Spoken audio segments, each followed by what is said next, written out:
If you have been chasing in love and you just can't get them to love you back, or maybe you are in a no contact phase and you would like to manifest them back, or maybe you're trying to manifest that desired relationship, or maybe you're trying to find answers how you can keep attracting quality relationships into your life because you have a pattern of attracting toxic partners into your life.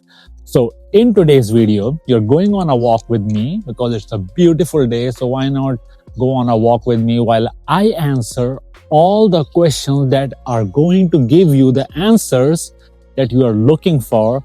And guess what? I'm going to be answering questions that will completely blow your mind. So let's get started. What's the most dramatic transformation you've seen in someone's relationship? The most dramatic. Okay, I remember something. One of my clients, but remember, she had an exceptional subconscious mind. She started my 15 days instant healing program. Day one, we heal her father wound, her mother wound. Her relationship pattern is broken. She moved on from her ex right after the session, and I gave her the task to complete in week number 1. And on day 3, she sends me a message that her ex has DM'd her and he wants to meet her. And he is showing signs of remorse and he's apologizing. He is saying all the things, all the right things.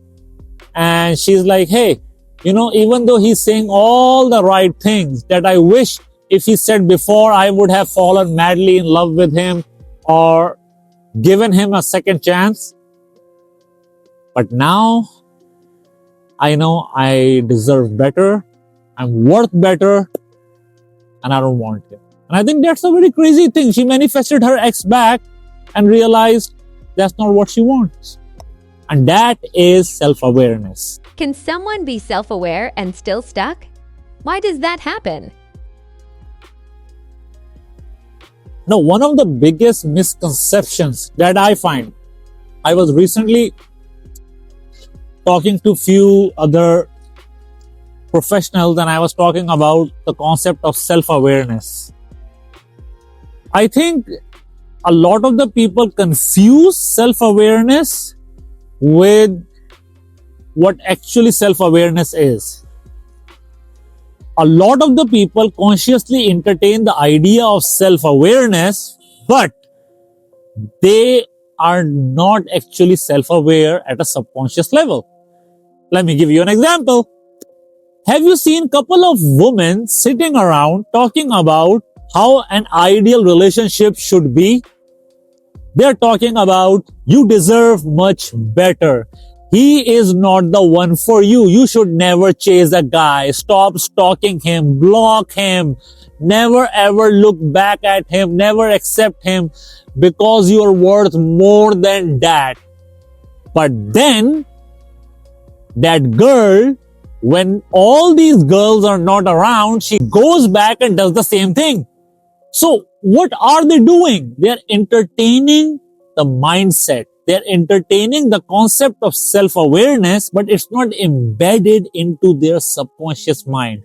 And this is one of the things that I have sensed with a lot of different people and a lot of gurus as well, and a lot of therapists, I wouldn't name them, who entertain the idea of self-awareness, who consider themselves self-aware.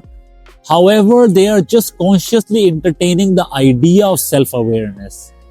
It's not deeply embedded in their subconscious mind. Self-awareness that is deeply embedded into a subconscious mind would act from that point of view. That means whether someone is present or not, they are able to logically analyze a situation, determine what is good for them.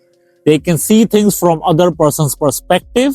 They can see things from their perspective and come to a logical conclusion. That is self-awareness. Self-awareness is not just talking about it. Why is talking or just thinking positively not enough to fix deep relationship issues? Because if that was true, the entire field of psychology and therapy just wouldn't exist. People would just talk positively to themselves and fix themselves. But that doesn't happen. A lot of the traumas and the patterns are deeply embedded into our predominant neurological state. Now, what is a predominant neurological state? A predominant neurological state is developed between the ages of 1 to 9 when our subconscious mind is developing. And at that time, our subconscious mind is highly suggestible and it adapts to whatever is happening. And changing that just by positive talk is not possible, at least to what I have observed. I could be wrong, but I haven't seen someone talking positively and making a long, sustainable shift or transformation in their life. It can be short term.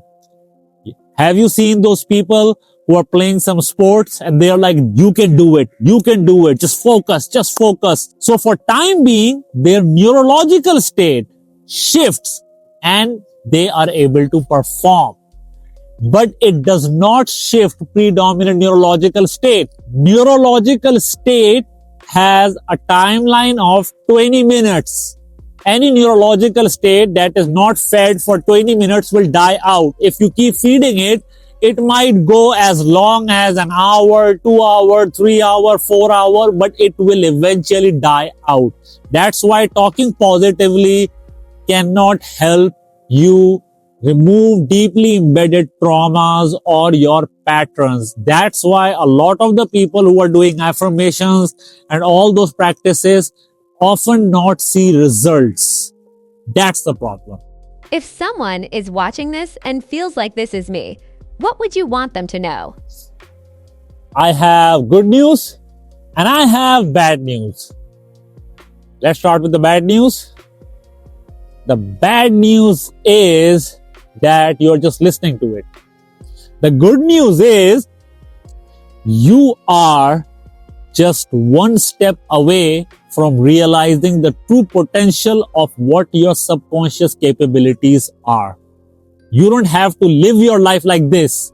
This is not the entirety of your life. You're not going to feel like this for the entirety of your life. If you choose to change yourself, if you choose, you are willing to go as far as it takes you to get inside your subconscious mind, remove the traumas and the patterns and follow the lessons. The moment you start following the lessons, miracles happen. You will be able to manifest your dream life.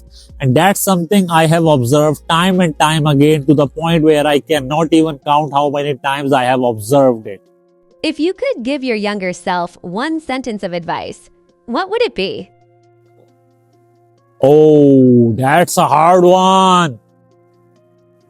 I mean, I would love to.